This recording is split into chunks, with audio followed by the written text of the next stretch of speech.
coverage of NASA and SpaceX's 7th rotational flight of astronauts and one cosmonaut to the International Space Station from the Kennedy Space Center in Florida. NASA astronaut Jessica Meir has been with us over the past 3 hours, talking about CREW-7 as they have prepared for launch. Also talked a lot about science and a phenomenal number of other fascinating topics. We really appreciate you being here. We're now closing in on T-minus 1 hour until liftoff, and your thoughts on how we've done so far? Things have been proceeding nominally, as we say in the space business. Things are looking good. The leak checks were good, comm checks were good. The hatches closed. I think we're in good shape. And the weather, what did we say? A 95% favorable odds for weather. So looking good, and I'm feeling good about it tonight. What about you, Daryl? Oh, I am feeling fantastic, and it's good. We both got the positive vibes going. You mentioned the weather. It's nearly perfect. Liftoff time still holding for 3:27 a.m. Eastern time and 27 seconds if you're right down to the second.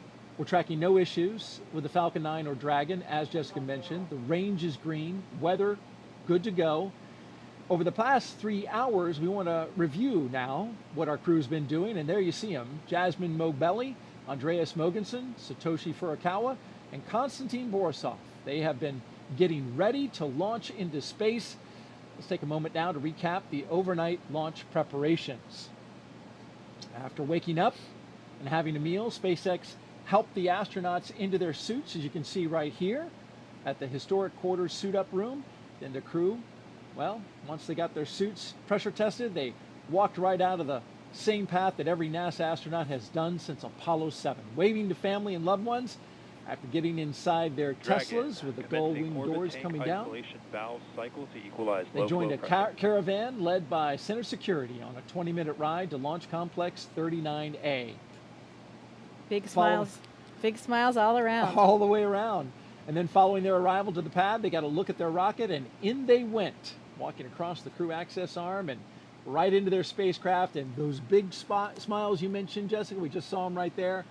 Looks like the crew, they're good to go. They truly are contagious, those smiles. It is difficult not to be smiling and excited when you know you are about to leave the planet for the first time for some of these, for Jasmine and for Konstantin as well. Absolutely, and a lot of preparations have been brought to us at this point, including a dry dress. A lot of things have been going into this so to get everybody ready. Of course, we had a launch delay yesterday. We stood down for that attempt, but now we're good to go, and we expect to be launching at 3:27 and 27 seconds, our new T0. All systems good to go for launch. Now we want to have our Dragon team. SpaceX, you are go for Section 5. When ready, report go for launch. Dragon copies, go for Section 5. Okay, and with that call out at this time, we're going to expand our coverage. I'd like to welcome in SpaceX and NASA commentators joining us live from Hawthorne, California, where the SpaceX mission team is located. Welcome to Jesse and Leah. Thanks, Daryl, and hello to everyone watching around the world. I'm Leah Cheshire with NASA Communications. And I'm Jesse Anderson, an Integration and Test Engineering Manager here at SpaceX. Leah and I are joining you today from SpaceX headquarters in Hawthorne, California, as we count down to liftoff of CREW-7 just under an hour from now. And of course, CREW-7 is our 7th operational mission with SpaceX, flying astronauts for long-duration missions to the International Space Station, but it also comes with an important first. CREW-7 is the first mission in which every seat in the spacecraft is filled with a crew member from a different international partner agency. Represented are NASA, ESA, the European Space Agency, JAXA, or the Japan Aerospace Exploration Agency, and Roscosmos. It's also the first time an ESA astronaut has served as pilot of Dragon, so Andreas Mogensen is adding that to his list of accomplishments. The Dragon flying today will be making its 3rd trip to station, having previously supported CREW-3 and CREW-5. And much like on those missions, our teams will be staffed around the clock in mission control, which is just behind us, to monitor Dragon and the mission, not just today, but throughout the entire mission, from liftoff to CREW-7's arrival at the space station, all the way through splashdown when the astronauts return back home to Earth. On console or headset and mission control are 6 key SpaceX Our copies. 6 Crew key 7 is positions. go for launch.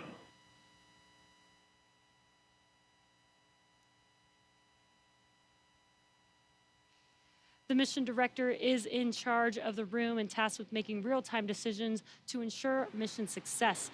The person that you may hear talking to the astronauts, which we just heard a few seconds ago, is the Crew Operations and Resources Engineer, who you'll hear us refer to as the core throughout the broadcast.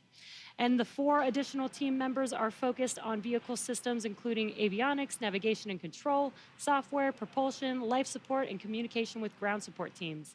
Apart from mission control, our Falcon 9 team is currently located in the Launch and Landing Control Center at Hangar X. With less than an hour until launch, they are settling in for final checkouts, propellant loading, and for launch. And of course, NASA has its own team members at NASA's Mission Control Center in Houston, Texas, who have been preparing the International Space Station for Dragon's arrival. They recently gave their go for launch and confirmed the station is ready to receive Dragon and the new crew. Now, upon liftoff, today's flight to the space station will take almost 30 hours, with Dragon flying autonomously the entire way. And just like autopilot on a commercial aircraft, the crew always has the ability to take manual control of the spacecraft if needed. It continues to be a smooth countdown, and we're looking good for an on-time liftoff. Coming up at T-minus 45 minutes, the team will report their readiness for propellant load with a final go-no-go poll. In the meantime, NASA's Courtney Beasley is going to help us take a closer look at propellant load and launch go-no poll. Go-no-go polls open in 55.80, procedure 1.160. Thanks, Jesse. I'm here in the International Space Station Flight Control Room in Mission Control, Houston. What we have our sights set on today is low Earth orbit, which you'll sometimes hear us refer to as LEO. This is classified as orbits around Earth that are 1,200 miles or lower. There are a lot of satellites in this orbit, including the Hubble telescope, and of course today's destination, the International Space Station. The space station's orbit averages at 260 miles above Earth, but varies based on its apogee or perigee, the highest and lowest points of its orbit. Being that the space station is 260 miles above Earth, crew members are too far away to make things out like cars, people, or buildings, but they can see other landmarks around the world, and the long camera lenses they use help them zoom in on familiar sights of our home planet. NASA astronaut Steve Bowen captured Cape Canaveral on Florida's Atlantic coast earlier this month, near Cape Canaveral Space Force Station and NASA's Kennedy Space Center, where Crew-7 is launching from today. The contrast of the colors between the Indian River and Atlantic Ocean become much more pronounced from space. And here's a beautiful nighttime shot of the city lights of Mecca in the desert valley of western Saudi Arabia, captured by NASA astronaut Woody Hoberg on July 26th. Human presence on Earth becomes much easier to see at night. And this final image was captured by NASA astronaut Frank Rubio of Vadima Lake, one of the largest in Argentina, on May 7th. Each of these images are taken from the vantage point of the International Space Station that orbits roughly 260 miles above Earth. Satellites collect imagery of Earth too, of course, but the International Space Station is unique in seeing these viewing opportunities because astronauts and cosmonauts can tell scientists on the ground what they're observing and what stands out in real time. We can't wait to see what Crew-7 captures, but for now, we'll send it back to Hawthorne. Jesse and Leah. SpaceX's ultimate mission is to make life multiplanetary. To get us there, we've been developing a fully and rapidly reusable transportation system called Starship, the most powerful launch vehicle system ever developed and designed to carry passengers and cargo to Earth orbit, the moon, and planetary destinations like Mars. In fact, earlier today, the team completed a successful static fire of our Super Heavy Booster 9, an exciting step towards our next Starship flight test. But you have to learn to walk before you can run, or should I say fly. And our learning started with Dragon, designed from the beginning to transport both people and cargo to space. The Dragon hanging from the ceiling behind us was initially flown to certify SpaceX for cargo missions to the space station. Dragon launched to space in December 2010 and became the first private spacecraft to return from orbit. 2 years later, Dragon became the first commercial spacecraft to deliver cargo to and from the space station, and in 2020, as we remember well, became the first private crewed spacecraft to reach the International Space Station. Altogether, the reusable Dragon spacecraft has completed 9 human spaceflight missions and visited the International Space Station 38 times. Dragon is capable of carrying up to 7 passengers to and from Earth orbit and beyond. And these days, we are very much focused on the beyond. Now, of course, we already have explorers on the Red Planet, paving the way for humans who will arrive in the future. NASA's Perseverance rover landed on Mars in 2021 after an almost 7-month journey. Its mission addresses high-priority science goals and also provides opportunities to gather knowledge and demonstrate technologies that address the challenges of future human expeditions to Mars. These include testing a method for producing oxygen from the Martian atmosphere, identifying other resources such as subsurface water, improving landing techniques, and characterizing weather, dust, and other potential environmental conditions that could affect future astronauts living and working on Mars.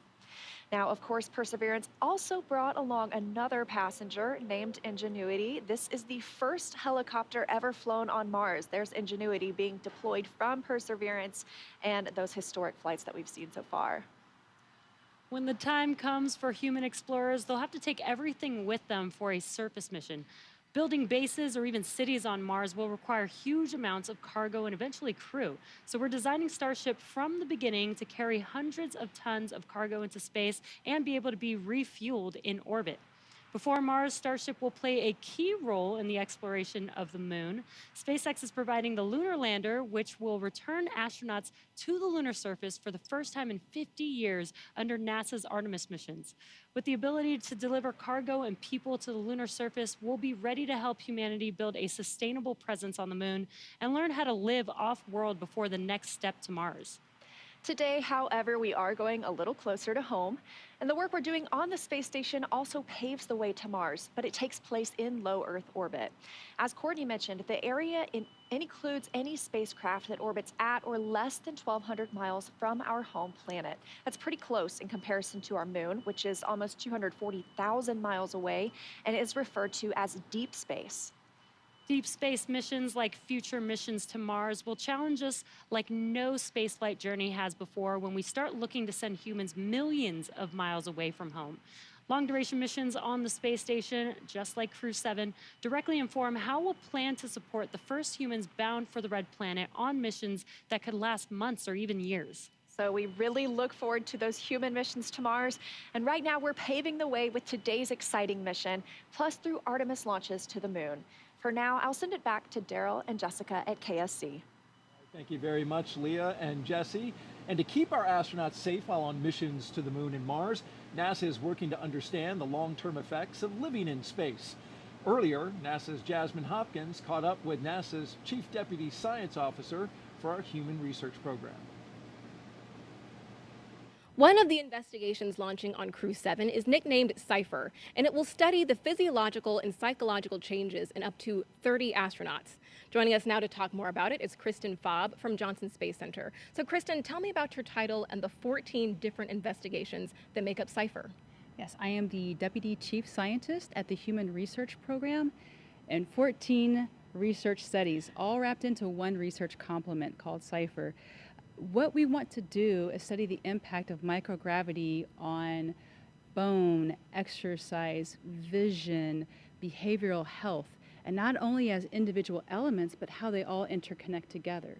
And not only do we want to study that, but we also want to understand the impact duration has on the human body and microgravity. This is going to be really important information for us for the Artemis missions and for Mars. Right, Kristen, and on that note, we have been studying in low Earth orbit for over 20 years now. So how is CIPHER adding into that? Yes, 20 years, and we've learned a lot about the changes that happens in the human body in space. Plus, we also have learned a lot about the twin study that happened a few years back. So CIPHER is just a build on top of all of that knowledge that we've gained so far, plus all of the technology that we have today and data analysis. It's a great time to start CIPHER. It really is. And after the launch of CREW-7, how soon can we expect to get the data back from CIPHER? Well, once we start getting data, we'll start processing it, and then when we start to understand some of these observations and findings over hopefully these 30 crew, it's going to take time because 30 crew is going to be a lot of information. But once we start to find some interesting observations, we'll let you know. Absolutely. It will be well worth the wait. Thank you so much for being here tonight, Kristen. It's my pleasure. Back to you. All right, thank you, Jasmine and Kristen. We're going to turn it over now to Hawthorne, California, and check in with our team at SpaceX headquarters for an update on the launch progression. How are we doing? Thanks, Daryl. I'm Ronnie Foreman, a commercial sales manager here at SpaceX. We are coming up on just about 46 minutes until launch, and our teams are carefully moving through the process to lift off. A lot of preparations have brought us to this point today, including a dry dress rehearsal and static fire earlier this week. For those of you following along, you'll also know that we stood down from yesterday's launch attempt for additional data reviews. But for now, all systems are looking good for launch. So next up, our launch director will check in with the team for readiness, both for prop load and for launch. The 7 SpaceX responsible engineers, often called REs, indicate that they are go by voting electronically. The launch director will also check in with the Dragon mission director, or MD, on the nets, and NASA launch manager to make sure that they are ready to move forward as well. And as Jesse mentioned earlier, the Falcon and Dragon launch teams, as well as key NASA launch members, are in the Launch and Landing Control Center at Hangar X in Florida. On screen, you have that incredible view of the Dragon spacecraft with the crew access arm still in the service position. The crew right now is on board Dragon, waiting to get the green light to stow the crew arm for launch and arm the launch escape system. Great shot of our astronauts there. Once the launch director gives the go-ahead, we should get a good view of the access arm as it swings away from the capsule.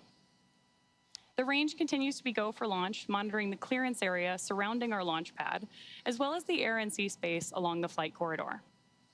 And at Kennedy Space Center, weather is looking good for launch. If you're joining us on the ground in Florida, you know it's just about 82 degrees outside with light ground winds. Overall, we are looking good for launch in just about 45 minutes with a 5% chance of weather violation.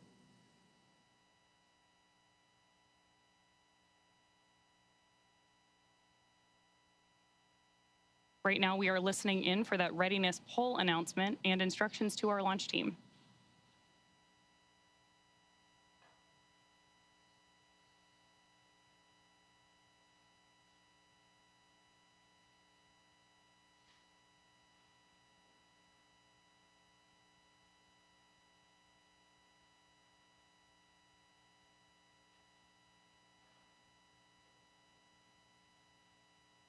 Again, this poll is going to be the go or no-go to move forward with propellant loading for today.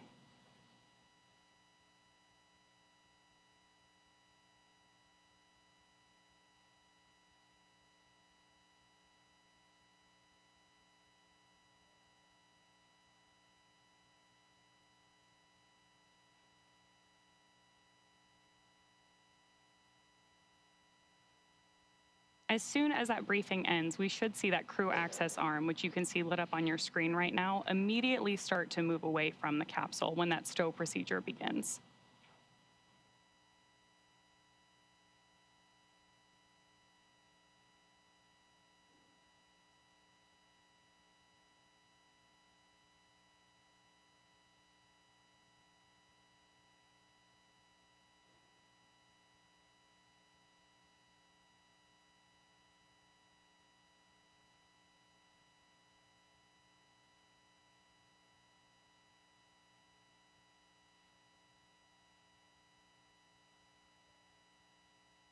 Coming up on just 43 minutes to launch.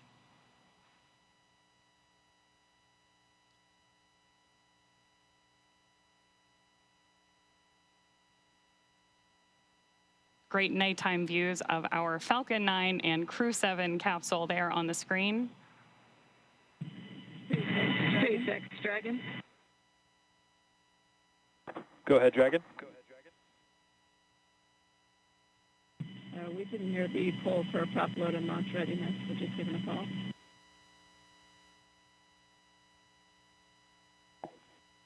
And sorry, Dragon, I just missed the last of your sentence there. Can you please repeat? Yeah, from Dragon, we just polling is hear complete. the poll for The prop joint load. NASA and SpaceX teams have polled go for LES arm, propellant load, and launch. For all operators in MCCX and Hangar X, both control rooms go into lockdown at T-minus 45 minutes and will remain in that state until the launch escape system is disarmed. All operators are to remain at their console, maintain a sterile cockpit until MD confirms successful disarming the launch escape system following orbit insertion or propellant offload in the event of a scrub. For non-urgent no-go conditions, brief the CE or LD and they will approve aborting the countdown. For urgent issues affecting the safety of the operation, operators shall call hold on the countdown net. Launch control will abort the launch audio sequence immediately and proceed into launch abort. At T-minus 10 seconds, launch control will be hands-off and relying on automated abort criteria for the remainder of the count. Operators advise the launch director whether structural breakup or fire is imminent or occurring per Dragon manual escape flight rules. Launch control at this time, you may proceed with arming the crew arm for movement. Copy, proceeding to arm crew arm for movement. And with that, we are moving forward toward launch. Propellant loading will begin in just over 5 minutes, but in the meantime, let's check back in with Daryl and Jessica. All right, thank you very much, Ronnie. Crew access arm retraction started. We now have crew access arm retraction. So if you look in your screen, you can see there the crew access arm moving away from the Dragon. Another great shot of it there, articulating away. It takes about 90 seconds to 2 minutes to move away, and this is a critical milestone, Jessica, as that arm moves away, because now that means if the astronauts needed to get off that rocket for whatever reason, they could either bring the arm back quickly, and it can move, as I understand it, a lot faster than it's moving now in the case of an emergency egress, or they would move forward and arm the launch escape system. That hasn't been armed yet. So this is the moving and stowing of the crew access arm so that we can clear that away from the rocket and get ready to lift off.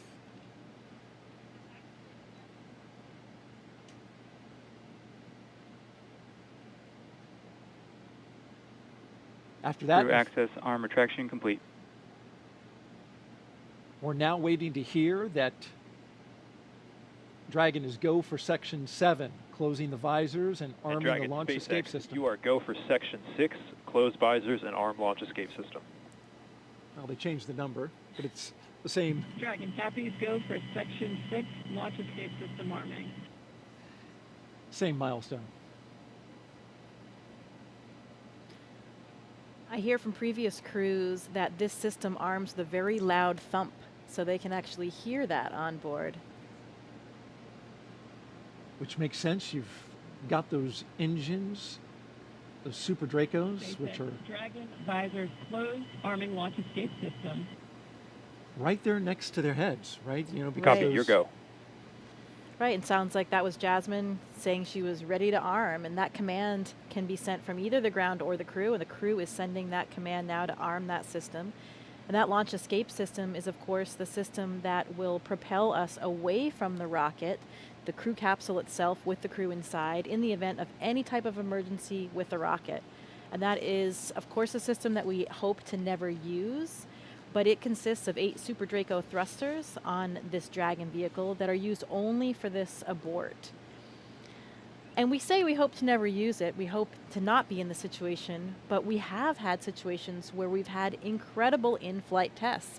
Unintentional, for example, there was the launch abort for the Soyuz for Nick Hague's first launch in 2018. Pretty exciting event, dynamic time, but something that showed us how robust these systems are. It performed nominally and carried Nick Hague and Alexei Ovchinin back to safety. Verified armed.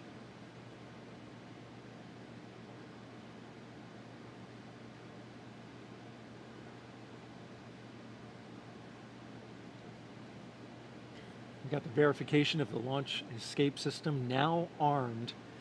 You mentioned Nick Hague. As I understand it, he counts himself having gone to space twice. That's right, or at least 1.5.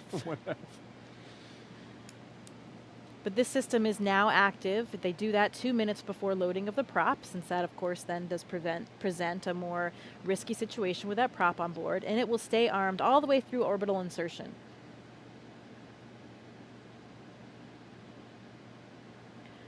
I've also been told by previous Dragon crews that you can hear the system of valves opening and actually even the flow of the fuel itself as it comes on board.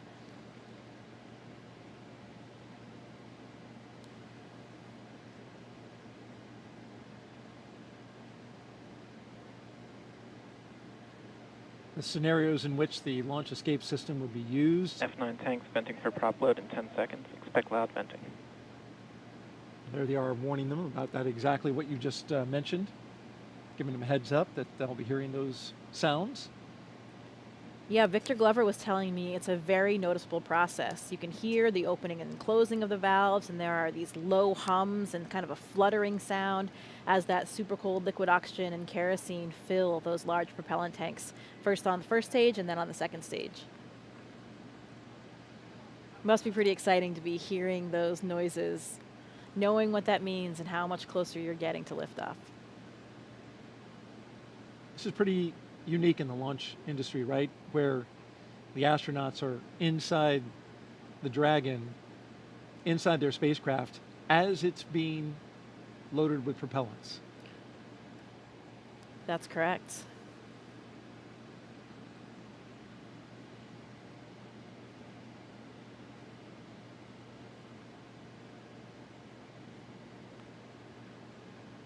That launch escape system you're talking about, if it were needed, it can get the crew several miles offshore out into the Atlantic Ocean. It's those Super Draco engines capable of moving Dragon half a mile in just 7.5 seconds. So that's equivalent to a peak velocity of 436 miles per hour. So it really moves. It can also get it off the top of a moving rocket as well. So right. It's got to have that kind of power. Right, at all those different phases, all the way until they're in orbit. And that's one of the things that we protect for here as well when we look at the weather forecast. It's not just for the actual launch itself, but to protect for any of those contingency landing scenarios in the various areas where they would splash down in that event.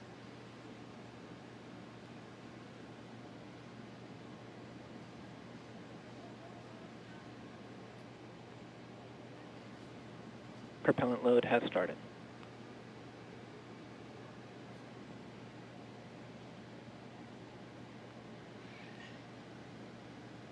And so now the propellants are flowing into the Falcon 9 rocket. RP1, refined kerosene, and liquid oxygen, the oxidizer.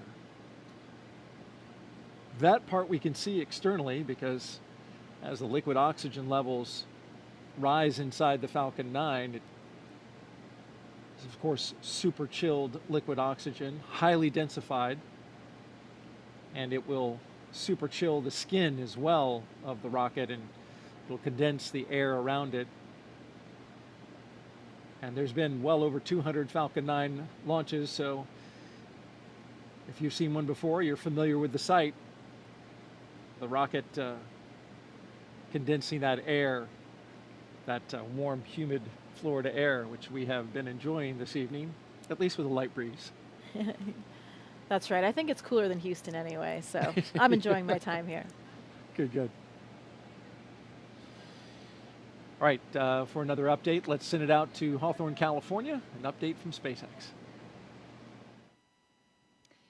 Thanks, Daryl and Jessica. Now, before we send them to space, let's get to know our Crew-7 astronauts a little better. We'll start off with none other than the commander herself, NASA astronaut Jasmine Montbelli, making her debut spaceflight. My name is Jasmine Montbelli. I'm the commander of NASA's SpaceX Crew-7 mission to the International Space Station. Baldwin, New York is where I grew up. I always loved team sports from a really young age because you rely on one another, and that's something that I think is really important to know going forward in your career. I joined the Marine Corps. Sure, I wanted to fly jets. I thought you had to be a jet pilot to become an astronaut. I actually went to watch STS-116 launch while I was waiting to start flight school, and Sunny Williams happened to be on that flight. I realized she was a Navy helicopter pilot, and from that point on, I went full steam ahead. All four of us are so proud to represent what is possible when we come together. Ultimately, everything we do is to benefit the Earth.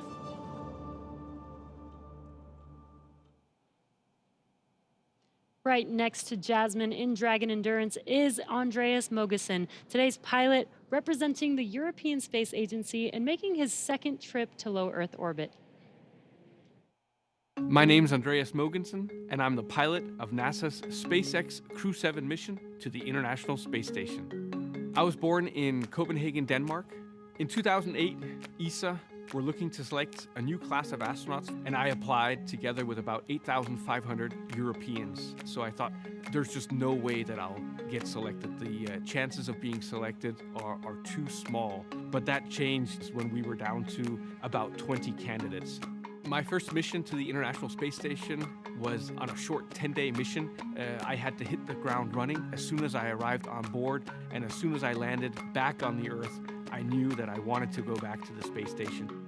I'm especially proud of the fact that our CREW-7 mission has 4 different astronauts from 4 different countries and 4 different agencies.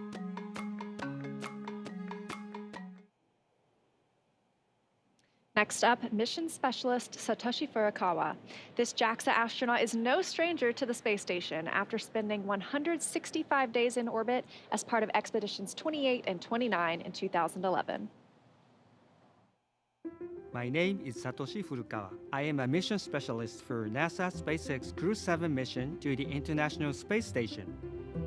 I was born in Yokohama, Kanagawa, which is right south of Tokyo. The first human landing on the moon when I was 5 years old. I thought it was a great moment for humankind. I had a longing for space from my childhood. The moment I was selected as a Japanese astronaut candidate, you are hired, you are selected. It was the happiest moment in my life. CREW-7, we are conducting many scientific researches on the space station to benefit future space explorers. I am very proud of being a part of this excellent team of international partners and also researchers, engineers, flight controllers, flight directors, and so on. Because working as a team and working together, we can accomplish the big mission.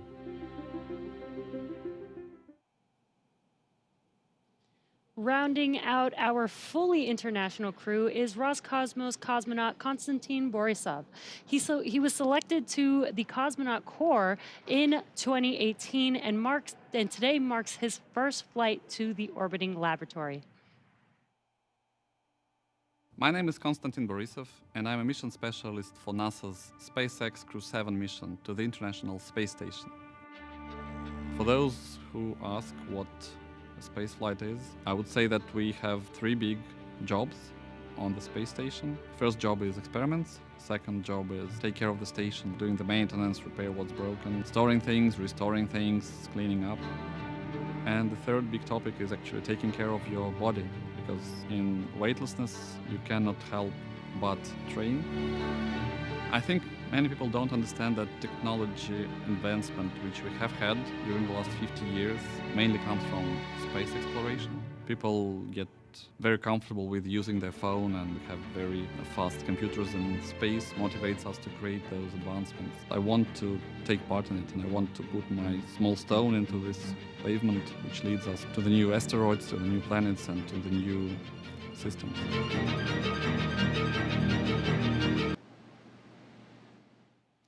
As we continue to count down, let's take a closer look at the vehicles that will be taking CREW-7 to the International Space Station today.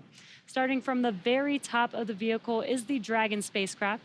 In total, there are 16 Draco thrusters Dragon can use in space to help navigate the spacecraft to its destination, each providing 90 pounds of force. That doesn't include the 8 Super Draco thrusters used for an abort, which are no longer active once the crew is in orbit. And just wanted to note, one thing that we did miss just a moment ago was a call to the crew. There was a sensor issue that they are tracking. However, they are just continuing with the count, continuing to monitor it. And so we are continuing to discuss what we have in front of us, which is Dragon. Together, the Dragon spacecraft and its trunk stand over 26 feet tall. There are 2 windows on the spacecraft, plus 1 under the nose cone. The nose cone opens shortly after launch to expose the forward bulkhead thrusters and docking mechanism that will connect with the space station. Dragon's trunk holds solar cells, which power Dragon while it's in free flight. The trunk can also carry unpressurized cargo, and on some cargo resupply missions, we use Dragon's trunk to deliver the new solar arrays that are being installed on the space station. As always, Dragon will be delivered to orbit today by SpaceX's Falcon 9 rocket, which provides 1.7 million pounds of thrust on its first stage, thanks to its 9 Merlin M1D engines. Once the first and second stages separate, these engines are also used to help land the first stage. The first stage will perform 3 burns today as it makes its way back down to Earth. First is the boost back burn, where 3 of the M1D engines will reignite to help flip the first stage around to head back to the launch site. The second burn is the entry burn. That's where a single engine will reignite and shut down to help slow Falcon 9 down as it prepares to re-enter the Earth's atmosphere. And then finally, the landing burn. That'll be where 3 engines will slow down the rocket enough to perform a precision landing back down on landing zone 1. Meanwhile, the second stage continues to orbit, powered by 1 single Merlin vacuum engine with over 220,000 pounds of thrust. The second stage will secure Dragon's entry into low Earth orbit before separating, leaving Dragon to continue its journey to the space station on its own thrusters. About 40 seconds after separation, Dragon's nose cone deploy sequence will begin, exposing its guidance navigation controls that help Dragon autonomously fly to the space station. With T0 coming up in just about 20 minutes, our teams at the Cape in Hangar X are doing a series of system checks to ensure Dragon and Falcon 9 are ready. Let's check in with Ronnie for a quick status update. How's it going, Ronnie? Thanks, Jesse. We are still looking good for an on-time launch just over 20 minutes from now, and we'll keep monitoring all the vehicle systems. There we heard the call out for RP1 load complete on stage 2. So that means we are, of course, getting closer to liftoff. Both Dragon and Falcon 9 continue to be healthy, and we're not tracking any major issues at this time. Right now, we're continuing to prep the vehicle for flight, and propellant loading began at T-minus 35 minutes. We also heard the call out a few minutes ago that the launch escape system is now armed. Thanks, Daryl. Our next major countdown event will be at the T-minus 10-minute mark, so coming up here, when the Falcon 9 launch commit. Stand by for display configuration. There we go ahead and have the Dragon astronauts are standing by for display configuration, which will let them know that we are even closer to liftoff. The launch commit criteria that we're waiting to hear that call out for are specific thresholds and pieces of information about the entire Falcon 9 system needed to make sure that the rocket is healthy. Of course, we do have many systems in place to ensure that the rocket and crew are both safe leading up to liftoff and during flight.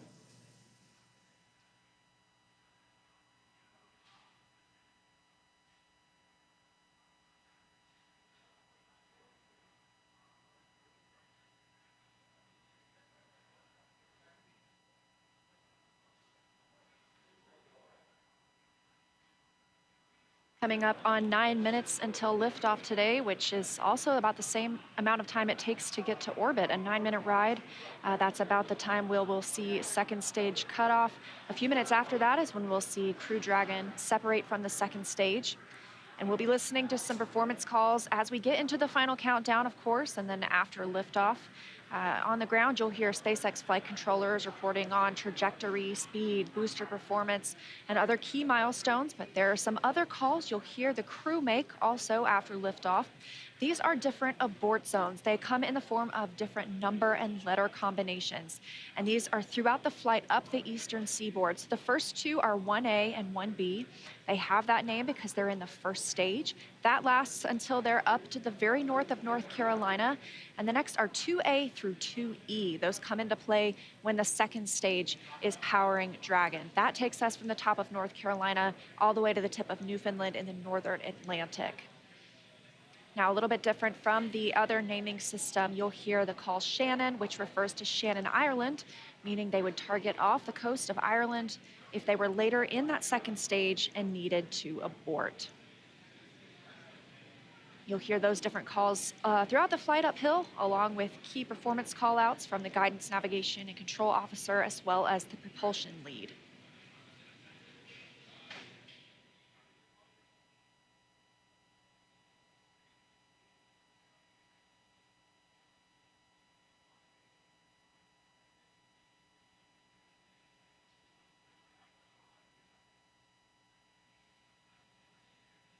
One of the next callouts that we're listening for is the announcement that Stage 1 engine chill has started.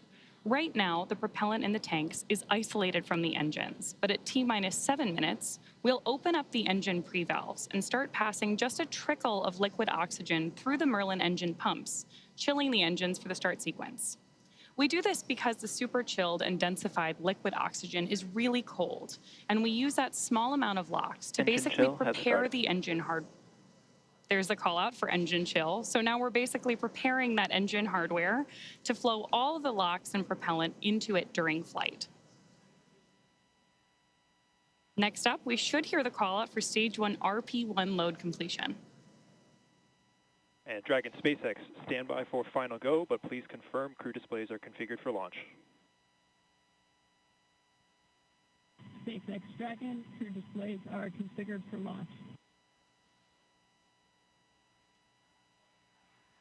All right, we heard their crew displays. Those 3 screens from which they can monitor the mission are configured for launch. Stage 1, RP1 load is complete.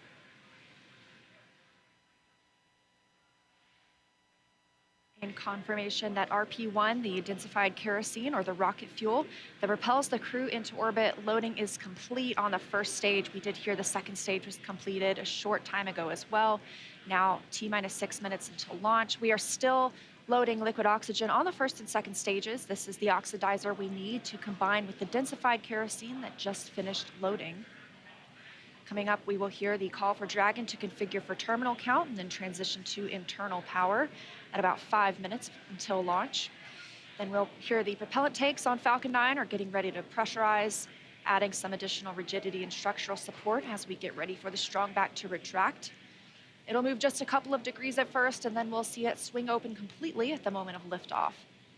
That strong back provides access to Falcon 9's fueling lines and umbilicals for the prop load and the different gases being loaded on board. So we're continuing to check through a couple more fueling milestones, including one around the 2-minute mark, where we will hear that the liquid oxygen is finished on board the second stage.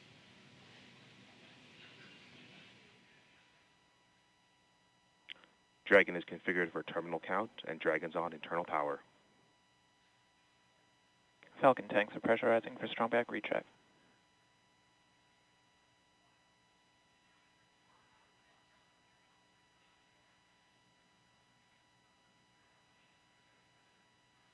So there we heard the call out that we are preparing for strong back retract. And as Leah just mentioned, the strong back is that white truss structure that you see on the left side of Falcon 9. Got a better shot of it right there. Strong back is retracting. Just before lift. There we heard the call out from mission control that we are retracting the strong back now. The strong back is part of the transporter erector, which was used not only to roll Falcon 9 out to the launch pad, but also to raise it into its vertical position. It will retract just about 2 degrees first after those clamp arms open up around the base of Dragon's trunk, and then just before liftoff, we'll actually go all the way back to 45 degrees retracted to give Falcon 9 and CREW-7 room for liftoff.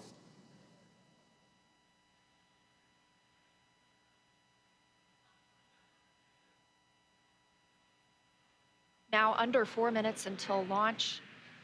Next up, we're looking for the first stage liquid oxygen loading to finish at T-minus 3 minutes. You're starting to see some white clouds on your screen. That is vapor, it's normal. We'll continue to see that build up as we get closer to launch.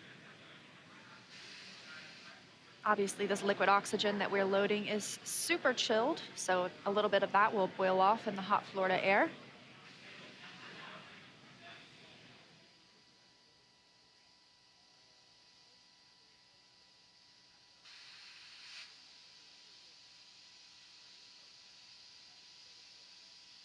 Stage 1 LOX loading is complete.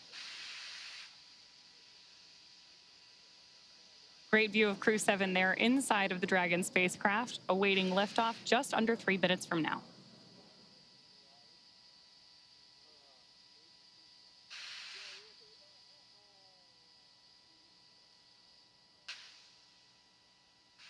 Dragon is in terminal count.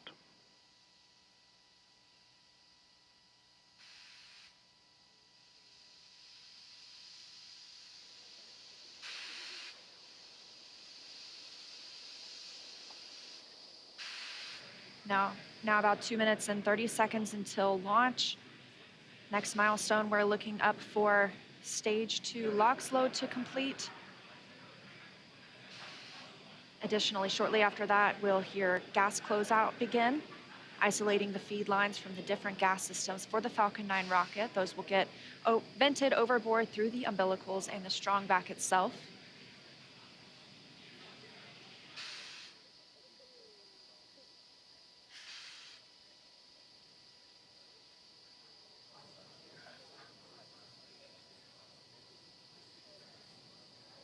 Stage 2 lock floating is complete. Dragon is in auto idle.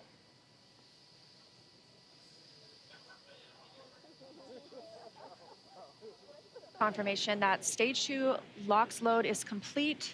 Dragon and Falcon 9 fully fueled. Gas closeout has started. Expect loud venting. There's the gas closeout call that we expected. Additionally, we will be in auto idle. This puts the rocket in a state the flight computers understand before it takes over, making sure the transition to final countdown is smooth. Coming up at T-minus 1 minute, we'll hear that Dragon is in countdown. Its computer will switch to countdown mode. We'll also hear that the flight termination system on Falcon 9 is armed. Falcon 9 is in startup. Dragon's in terminal count.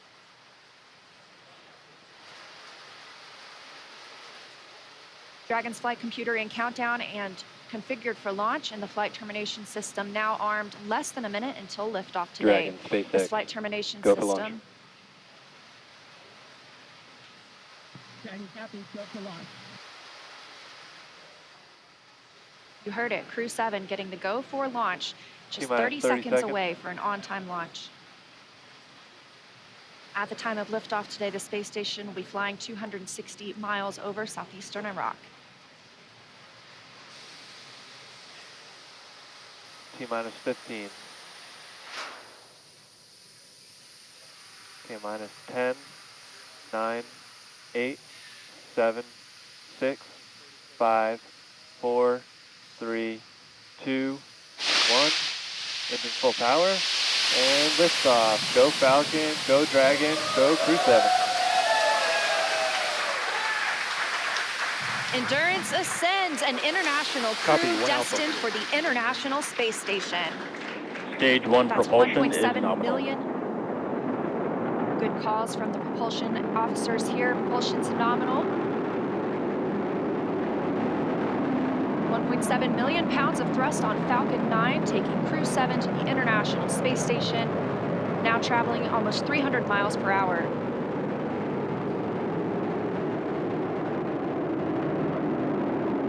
Nominal power and telemetry. We are just about T Stage plus 1 throttle down. 45 seconds into the 7th rotational crew mission on board Dragon and Falcon 9, and right now the vehicle is throttling down to help us pass through the period of maximum dynamic pressure.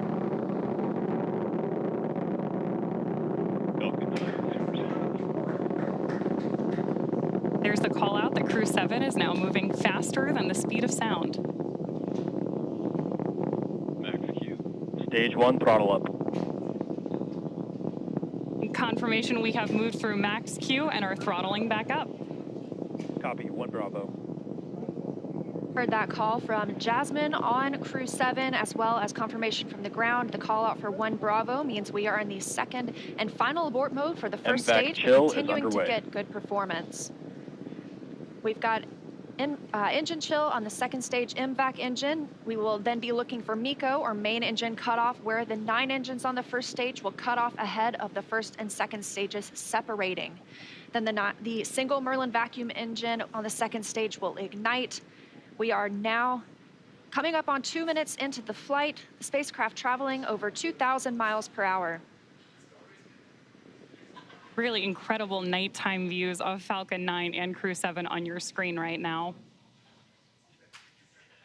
So as Leah just mentioned, we are keeping an eye on a couple of critical flight milestones coming up back to back here. Stage 1 throttle Those are down. going to be MECO, so main engine cutoff now that we're throttling down stage 1, followed by stage separation and second stage ignition. Main engine cutoff. Stage separation confirmed. Copy, 2 Alpha. MVAC ignition.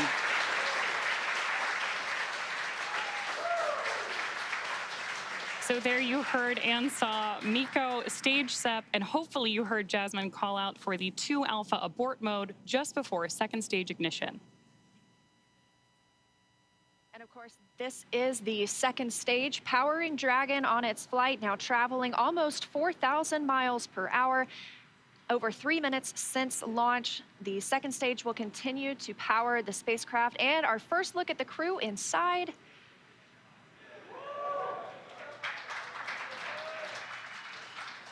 We'll be standing by for SECO. That's the next major milestone for this second stage engine. That comes shortly before 9 minutes into the flight, so we've still got some time on this engine.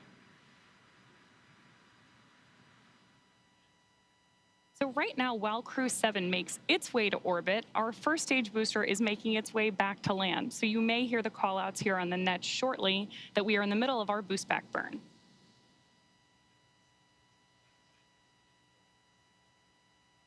Right now, stage 1 is coasting. Dragon, SpaceX, trajectory nominal. Good call-outs there that Dragon is on the right track. And confirmation from Commander Jasmine Mogbelli. Continuing to see good performance on this lone Merlin vacuum engine on the stage.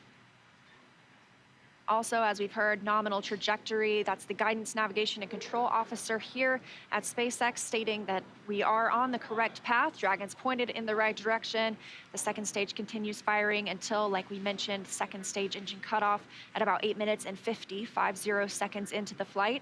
Right now, we are 4 minutes and 30 seconds since our on-time liftoff, now traveling at 5,000 miles per hour. This single Merlin vacuum engine can provide over 220,000 pounds of thrust in the vacuum of space, doing its job to take our crew to the International Space Station today. Dragon, SpaceX, trajectory nominal. More good news from Mission Control. Acquisition of signal, Bermuda. So with that Bermuda call out, we actually know that the ground station transmitting this flight data back to us is coming from Bermuda.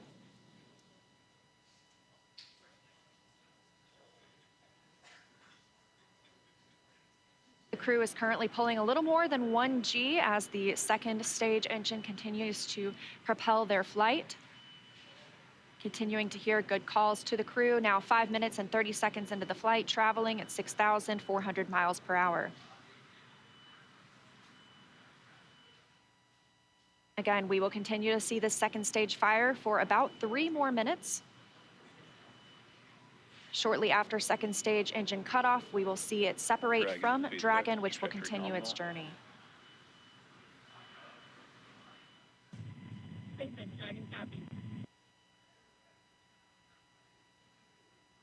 Now, at this point in the flight, we are just about 15 seconds away from stage 1 entry burn start. At this point, the center engine on Falcon 9 will be lit for just about 10 seconds to help us slow the vehicle down as it re-enters the Earth's atmosphere. That's not the only thing helping us on re-entry, though. The first stage sees high drag on re-entry, which scrubs roughly 70% of the velocity by the time the landing burn begins, which you just had great views of on the left-hand side of your screen. Florida Space Coast beginning to come into view in the background. All while CREW-7, of course, on the right-hand side of your screen, lit up by that MVAC engine, continues on its way to orbit.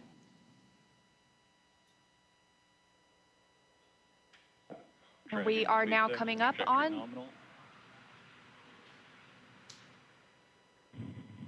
continuing to get good calls as we reach almost 7 minutes into the flight.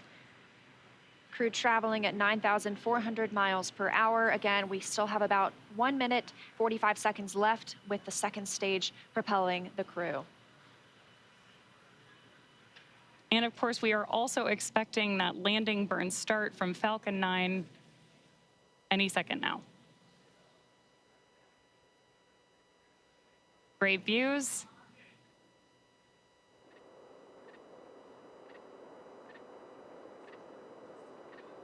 Stage 2, FTSO saved.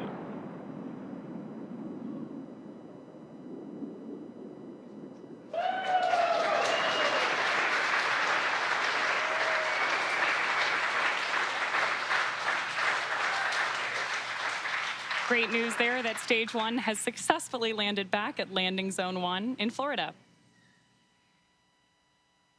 And Stage 2 continues to propel Dragon and our CREW-7 crew members. We now are coming up on SECO, second stage engine cutoff. Again, we're looking at that about 8 minutes and 50 seconds into the flight. Everything continues as planned today, now traveling over 13,000 miles per hour. Again, we're looking for eventually a good orbital insertion at which we'll be traveling. Good calls here at Mission Control in Hawthorne.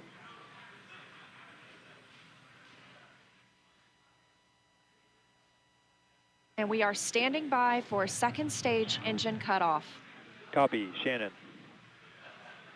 Heard that call for Shannon. That is the call out for Shannon, Ireland, the final abort zone.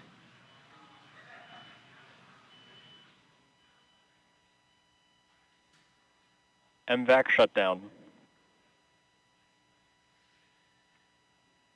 There's audio confirmation, and you can see on your screen that we have had successful second engine cutoff 1 of our MVAC engine. Dragon SpaceX, nominal orbit insertion.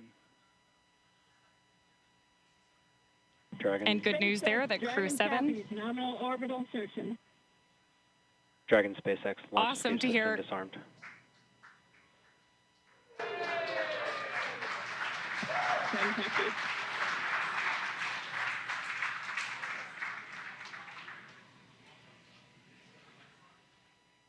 That's the first look at the crew, now in microgravity, confirmation of a good Earth orbit insertion. We are now coming up on 10 minutes into the flight. Of course, we saw second stage engine cutoff, and you're actually getting a look at their zero-G indicator there. We'll stand by for them to tell us a little bit more about that shortly, but we are also standing by for second stage separation from Dragon. Acquisition of signal in Finland. So as Leah mentioned, right now, Dragon and Stage 2 are still attached. Great views of that zero-G indicator there. And what we're doing right now is basically letting any residual dynamics of the vehicle settle out prior to separation.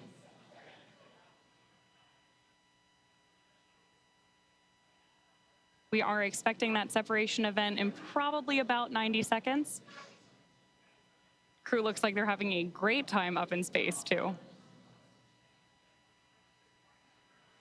And as we stand by for that separation, shortly thereafter, we'll be looking for the nose cone to begin deploying. That command will be sent, and we'll see it open shortly after. We'll need the nose cone to open to expose those forward bulkhead thrusters, as well as the docking mechanism with which they will use to link up with the International Space Station. After their ride, it's almost 30 hours long.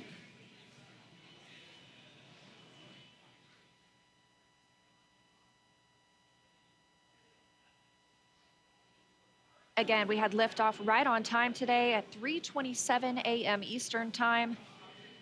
The crew making a smooth journey into orbit. It's now been 11 minutes, 20 seconds since that liftoff. We had confirmation of good orbital insertion, and we are standing by for second stage separation from Dragon.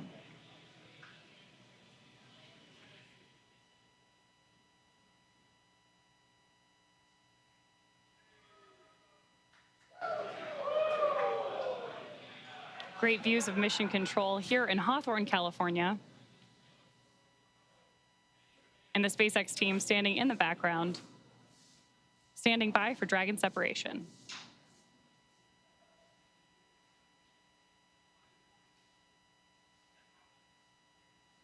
Of course, you also have continued telemetry readouts from Dragon and Stage 2 in the bottom left-hand corner of your screen.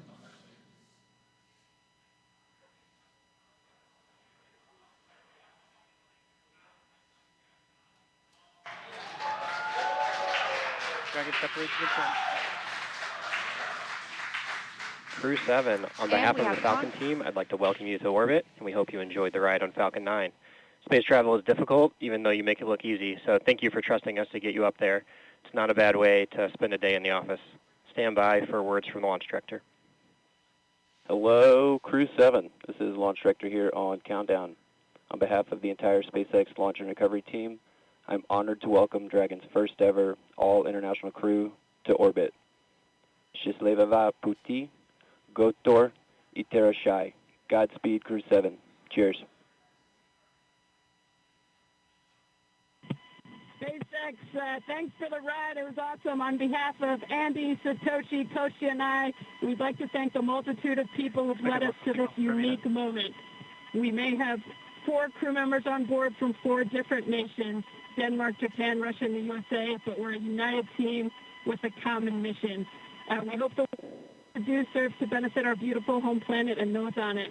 As you said, human spaceflight requires an unparalleled level of vigilance and rigor, and we thank all those who prepared not only us, but also this truly impressive spacecraft for flight. Finally, to our families, carry the greater burden of our choice to explore. Thank you. Go Crew 7. Awesome ride. Really incredibly moving words from Commander Jasmine Mogbelli now that she and her international team are up in space. That is going to end our coverage from Hawthorne until we pick back up with our docking coverage, like Leah mentioned, just about 30 hours from now. But for now, I'm going to hand it back over to Daryl and Jessica at Kennedy Space Center to wrap up our launch coverage tonight. All right, thank you very much, and great job. And Jessica, what a launch.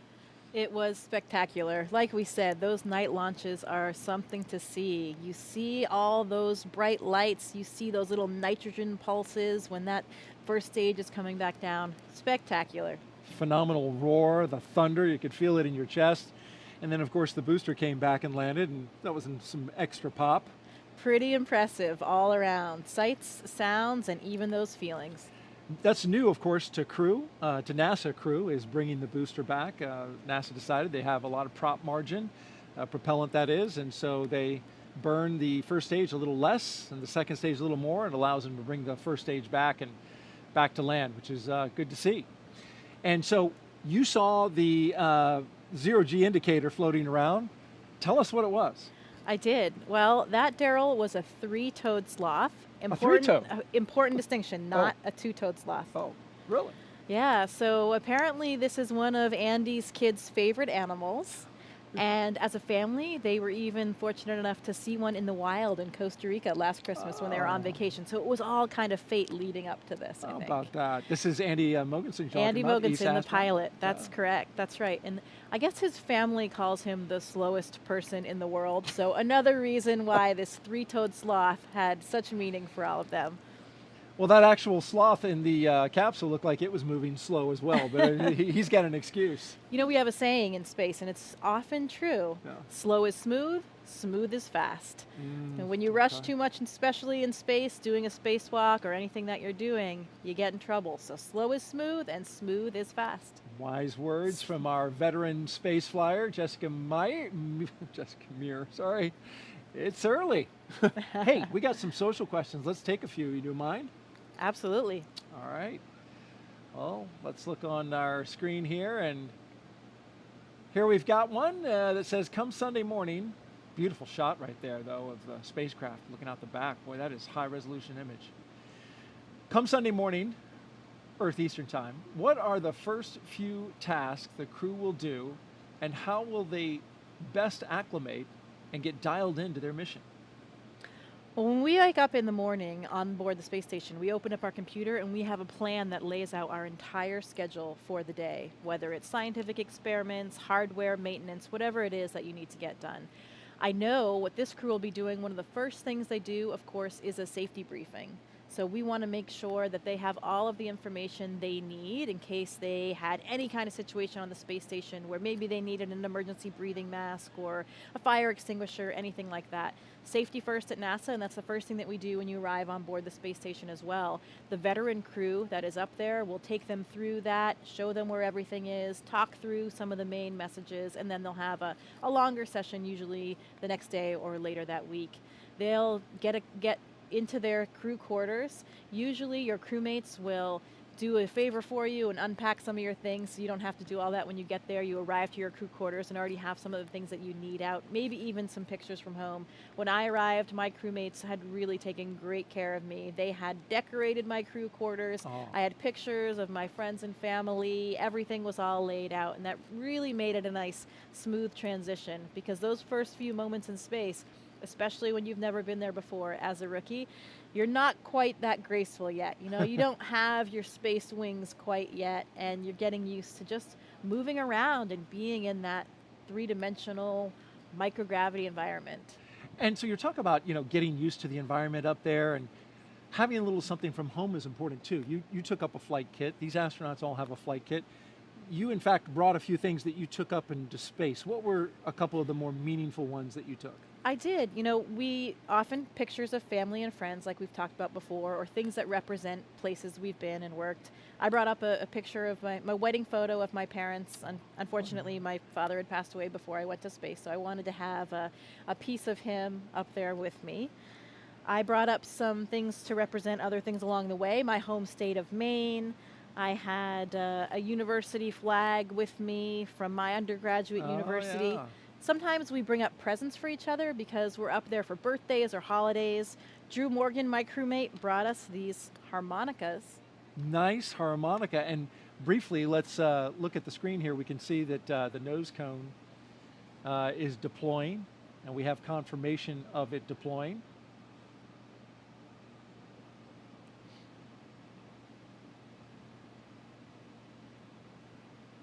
Beautiful shot there. Of course, the nose cone has to deploy in order for Dragon to connect up to the International Space Station.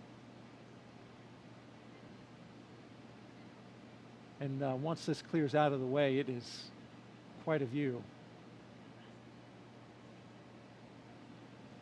Depending on where Earth is in relation.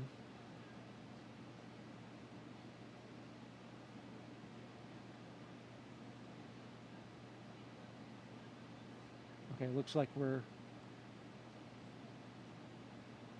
pointed mostly in space, which makes sense. Sometimes you get an Earth view. There's a lot of space in space. There is, there certainly is indeed. And then what else?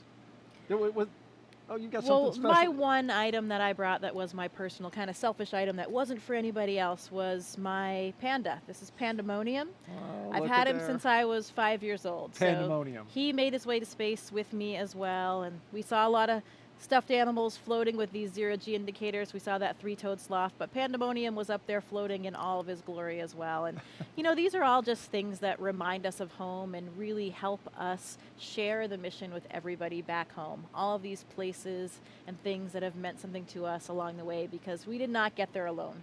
We got there with the support of so many people that helped us. And this mission is for everyone. It's really for all of humankind. So hopefully they can all share in. Absolutely. And thank you for sharing your flight kit with us. This is especially, I mean, this is a 40-year-old tour. 41 now, yeah. He's been around the block. He just said he wants to go back to space.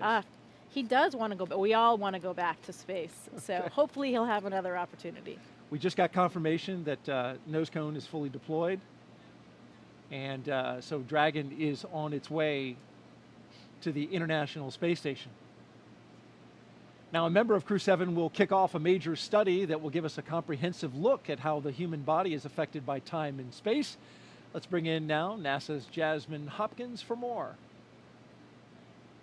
As we saw this morning, the Commercial Crew program launches astronauts from American soil, and this enables NASA's human research on the International Space Station.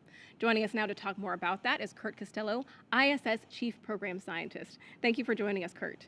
Thanks, Jasmine. It's great to be here this morning. We are glad to have you here. So how does the Commercial Crew program better enable NASA's human research? So the Commercial Crew program has enabled us to launch again from U.S. soil. And what that means is a lot of our sensitive science that needs to be loaded within the last few hours before we launch can now be quickly transported from our labs here at KSC to the vehicle on the launch pad. So this enables us a late load capability that allows us to get our samples, critical samples, onto the vehicles. And the Commercial Crew program has also enabled us to launch more frequently and regularly. So a lot of our sensitive investigations that need specific timing for when we get those samples to the space station and then back down are enabled by that program. That is great, Kurt. And can you tell us a little bit more about the new human research investigation going to be part of CREW-7?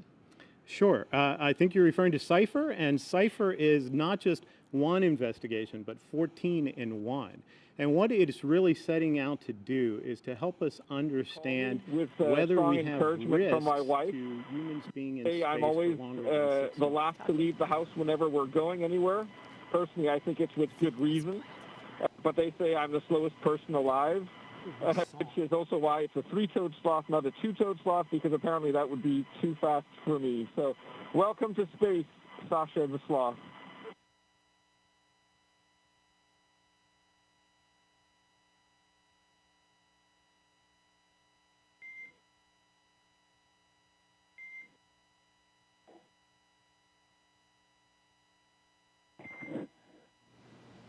And Dragon, we appreciate the introduction to your zero-G indicator and noting that that is probably officially now the fastest sloth ever.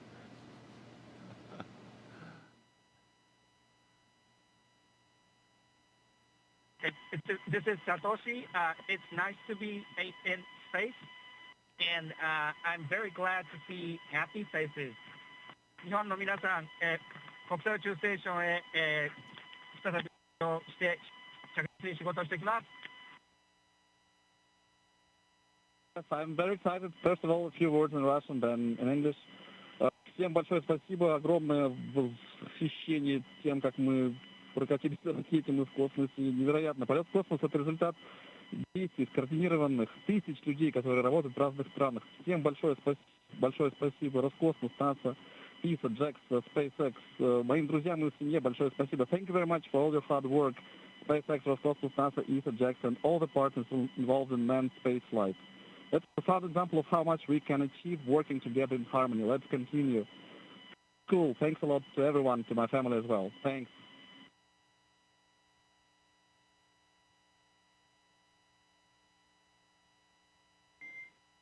SpaceX copies all. Thank you for the kind words.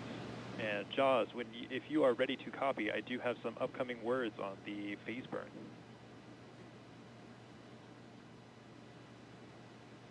Expect a loss of signal. Good, Hilly. Dragon is ready to copy. Okay, wanted to give you an update that we are going to be losing TDRS for voice comms for about 15, that's approximately 15 minutes, which is going to include that upcoming phase burn per your displays. We do have a ground station pass during that burn prep, so you will actually be able to call us in the blind. However, you will be LOS during the burn. There's no concerns, but we'll pick you back up at 0819 Zulu, which will be right after the burn, and we'll confirm that burn performance. How copy? SpaceX Dragon copies all. We'll lose you on TDRS for the phase burn, but we can make calls via the ground station in the blind, and we'll catch you on the backside at 0819. Good readback. Okay, you just heard some communication between Commander Jasmine Mogbelli and SpaceX's launch team. Just saying they're going to lose TDRS connectivity, which will, during the burn, they'll be unable to communicate, but they've got a ground station that will catch them on either side of that. So communication will be established before and after the burn. Earlier, we heard some words from Andy Mogensen. Of course, you told us that that was a sloth. Wasn't sure that we were going to be able to, get some words from him, but it was good to hear from him and the other crew members about, now that they're in space and sharing a message with the world. Absolutely, and we got a name, Sasha the sloth. Sasha the sloth. The fastest moving sloth ever to be a sloth. Yeah, among the legendary, famous stuffed animals in space. That's now right. That's a thing. Joins the long list of them. And so Jasmine, Andreas, Satoshi, and Konstantin are on course to arrive at the International Space Station around 8:39 Eastern Time tomorrow. NASA TV, well, we will be wrapping up our coverage, but you can follow along with CREW-7's entire ride to the station and hear real-time audio from that space to ground, which we were listening to just then, on our mission audio stream on YouTube. Make sure you look for the link on our NASA social media accounts and in the description of the NASA YouTube launch broadcast. And though our coverage here at Kennedy Space Center is concluding, CREW-7's mission has only just begun. They'll get to the International Space Station in about 30 hours. It's going to be a long ride. But then they'll be able to meet and join, I should say, CREW-7 to CREW-6, and that'll be quite a ceremony. Absolutely. You know, these first missions, these first moments in space are absolutely unforgettable. I'll never forget that feeling weightlessness for the first time. You're still strapped in your seat, but everything starts lifting up, your arms, your pencils, anything that was on the floor, the zero-G indicator, everything. And I remember looking across at my crewmate, just sharing those moments and those smiles. I know how happy that crew is right now. I am so excited for them and their mission. It will take a little while, 30 hours, like you said, to get to space station, but they are in space right now, and I know they're enjoying every minute. Congratulations, CREW-7. We are so excited for you. This is going to be an incredible mission on the International Space Station. Great words, Jessica. Appreciate those. And CREW-6 will be coming back down in about a week. They'll have a roughly 5-day handover, and then they'll return. Next up for us is our post-launch news conference scheduled at 5 a.m. Eastern Time on NASA TV. And of course, we'll have live joint coverage of docking and the CREW-7 welcome ceremony starting tomorrow at 6:45 a.m. Eastern Time on NASA TV, as well as SpaceX's YouTube channel. You can find mission updates on X, at NASA, at SpaceX, and on the web at nasa.gov, including, again, the link to that mission audio stream if you want to stick around with CREW-7 and be with them on their entire journey.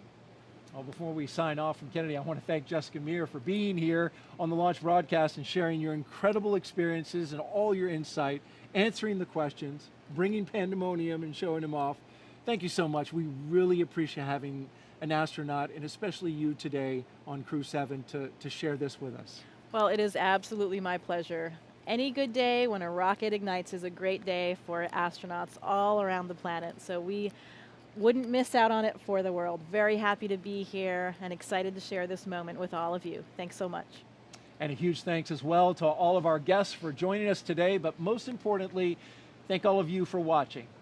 For everyone here at NASA and SpaceX, have a great morning and keep looking up. We leave you now with a look back at highlights from suit up to liftoff.